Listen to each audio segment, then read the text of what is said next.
Well, hi everyone, and welcome to another video from Golf Rugby Report. And I want to thank all of our patrons and donors and Patreon patrons for supporting the work we do with donations, because that allows us to put videos like this and content like this out on different platforms, social media platforms, things like that, and not worry too much about, say, traffic to the site and things like that, and it just helps reach more people in different platforms with videos. And we have a lot of anonymous donors as well as Patreon patrons, and really appreciate that. And if you want to support us, just go to the link at the bottom of this screen on the video and you can find a way to support us, so we appreciate that.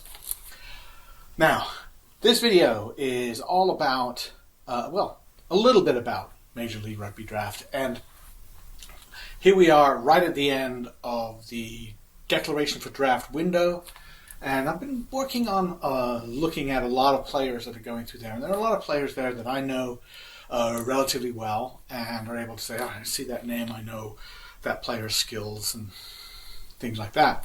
But there are other players that I don't know all that well, and you do a little bit of research for that, and I see a lot of draft highlight videos, and this is a look at those highlight videos and perhaps some of the things that players are missing.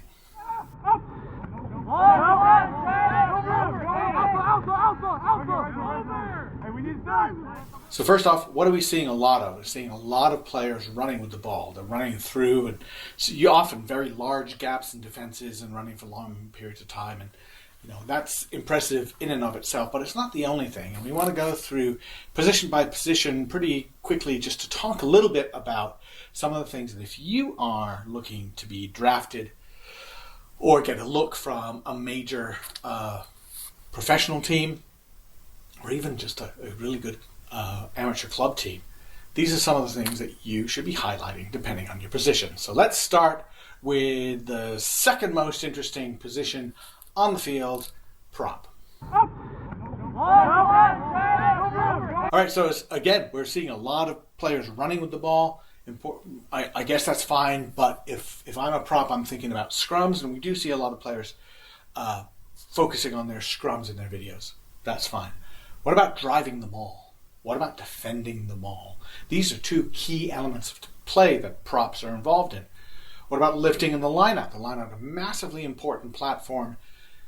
You can combine that stuff. You can do, hey, here I am lifting in the lineup. We win the lineup, pop it down. We set up a maul. Look at me driving that maul. And in addition, when we go a sort of open field, really important part of a prop's job is down by the goal line, whether they're defending or attacking. Certainly down by really close to the goal line. That's when a prop is more likely to get a try, right? So let's see how you handle that. And if you're on defense, let's see how you handle stopping players like that. These are things that I'm not seeing. Next position, the most exciting position, interesting position on the field, hooker. So we'll see a lot of scrums, we'll see players moving around a lot, but what we don't see much of in these videos is throwing in the lineup. It seems to me that's the most important position-specific skill that you need to demonstrate that you can accomplish, right? So let's see you throw in the lineup. Let's see you throw in a lot of lineouts, short ones, long ones, middle ones. I did see one video where, finally we got to throwing, and they threw like a short one, the guy wasn't even jumping, it was just to the lifter at the front. That's not really what we're talking about, okay? So we need to see throws in the line out. The other thing is defense in tight, getting into that first channel and making sure you lock that down around the breakdown. That's the sort of thing I think I'd be looking for in a hooker. I do want to see mobility, sure. A lot of players are demonstrating that. I do want to see them over the ball and good at poaching, jackling, stealing, whatever you want to call it. We do see that in videos, but what we don't see is defense in tight and throwing at the line out. Next position, the big guys, lock. When I'm thinking about defense for second row forwards, I would think about them hitting hard and driving players backwards. I mean, really would be a good thing to see that. And doesn't see a lot of major defense on the locks that I saw videos for. Also, not much work in the lineup. Let's see you jump. If you're not a jumper, if you're a really super big guy And, you're on a college team where they don't have guys who can really lift you too well. You're a lifter, right? Let's see you lift. Let's see you get that flanker right up in the air.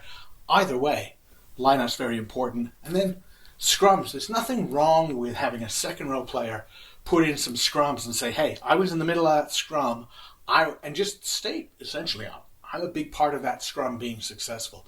Don't have to just be front row guys to show scrums. So a lot of running with the ball for the flanker, but did we see open field tackles? Not so much. Some tackles that were easy to make, but some open field tackles, or a guy makes a break and you go in and you knock that guy to the ground, didn't see a lot of that. Did we see ball jackling? On occasion, actually. Pretty good in the middle, but not enough, in my opinion. And then one thing I really didn't see, and I think that that's a major part of a flanker's job, cleaning up the garbage, right? Ball loose on the ground, diving on it, securing ball that way, making sure that something that went wrong gets fixed. That's a flanker's job. And perhaps fourth thing would be running in support. A classic flanker's try would be a break from a back and he's hauled down just before the line. The flanker's right there to pick and go or get a pop off the deck, something like that. Didn't see much of that. Next one of the glamour positions, number 8. Well, the classic thing here, 8-man pick. Let's see an 8-man pick. Didn't see too many of those 8-man picks. And the thing about it is, even if we did, we saw one where they'd go like 30 meters. I was like, okay, that's fine. But what about a tough one? What about one where they actually defend you? You pick up in the corner and the 6 hits you and the 9 is there and the left wing is there and you still battle your way over and you score. Or you're stopped and you recycle that ball and they're able to consolidate and score. These are the sorts of things we need to see. I also want to see you jump in the lineout. We want to see the multiple skills. How about how you work on restarts? I don't think I saw anybody doing anything on restarts except for kickers in the videos. Next up, the small guys, Scrum Half. I was actually really shocked at how many Scrum Half videos I watched that just showed players running with the ball. Yeah, a little snipe here and there, that's great, but that's not really your job. Yeah, I did see some defense, a little bit of defense, did see some box kicks, that's it. But what really a Scrum Half should be showing in their video is a sequence, unedited, say, unless you just sort of cut the time between phases. You go phase, phase, phase, phase, phase. Each time, Scrum Half is there, ready, sends the pass out. Scrum Half is there, ready, pops the pass off to the right. Short passes, long passes, understanding the pattern, but being there. So quick ball comes and they're not waiting for you. Scrum Half is there, bam, ball goes out. This is what you need from a professional Scrum Half. How many times are they going to run with the ball? Not that many. How many times are they going to box kick it? Way too many. Don't get me started on the way box kicking is taking over the game. But really, the bread and butter of a professional Scrum Half is to get to the breakdown quickly and make a good pass to the right person based on the calls that are coming from your fly half or from whoever is directing the pattern. Saw none of that. Next up, the other glamour boys, fly half. So I saw a lot of variety of skills from fly half videos, but what I didn't see was much of it under pressure. So yeah, you see a really nice kick from the 22, goes 45 meters into touch. Fantastic. Nobody was on you. We see you setting up passes that people break through. I would rather see a highlight where you didn't necessarily score a try or break through for 35 meters, but you made the catch, an accurate pass with somebody right in your face. That's the sort of thing that I think professional teams are looking for, is can you execute your skills under pressure? If you're just doing it when nobody's bothering you, well, a lot of us can do that stuff. Can you do it under pressure? Next up, center. So inside center and outside center do have different skill sets often. I'm going to lump them together anyway, because really the major thing that I was looking for again is handling the ball under pressure. Can you catch and pass with somebody right in your face? Can you handle being hit as you catch it and keep the ball and keep going? These are important things. And the other thing would be, we saw a lot of videos with centers doing sort of a crash ball, a short ball. Through they go. Oh, look at that. What a great break. How about you show yourself tackling that guy?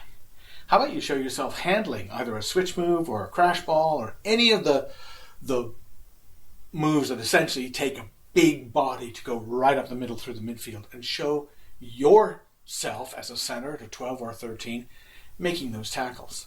That, I think, is what a professional team would be excited about.